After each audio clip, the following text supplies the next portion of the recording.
Nuremberg at the time was not so much exploited as it has been since then.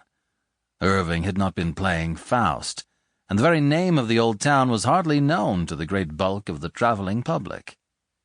My wife and I, being in the second week of our own honeymoon, naturally wanted someone else to join our party, so that when the cheery stranger, Elias P. Hutchison, hailing from Isthmian City, Bleeding Gulch, Maple Tree County, Nebraska, turned up at the station at Frankfort and casually remarked that he was going on to see the most all-fired old Methuselah of a town in Europe, and that he guessed that so much traveling alone was enough to send an intelligent, active citizen into the melancholy ward of a daft house, we took the pretty broad hint and suggested that we should join forces.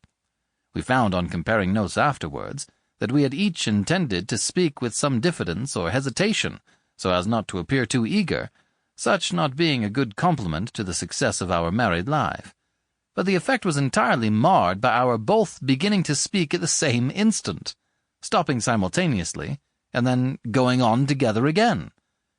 Anyhow, no matter how, it was done, and Elias P. Hutchison became one of our party. Straightway Amelia and I found the pleasant benefit.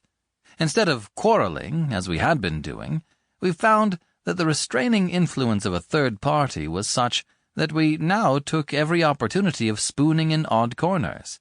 Amelia declares that ever since she has, as the result of that experience, advised all her friends to take a friend on the honeymoon.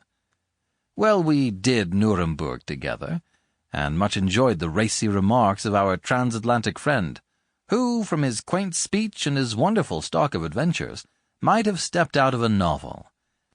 We kept, for the last object of interest in the city to be visited, the Burg, and on the day appointed for the visit, strolled round the outer wall of the city by the eastern side.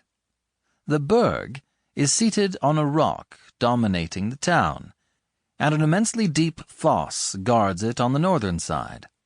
Nuremberg has been happy in that it was never sacked.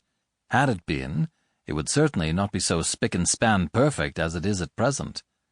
The ditch has not been used for centuries, and now its base is spread with tea gardens and orchards, of which some of the trees are of quite respectable growth.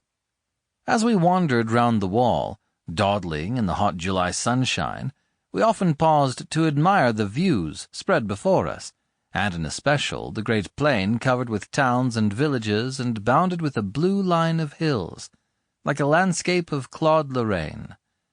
From this we always turned with new delight. Sample complete. Ready to continue?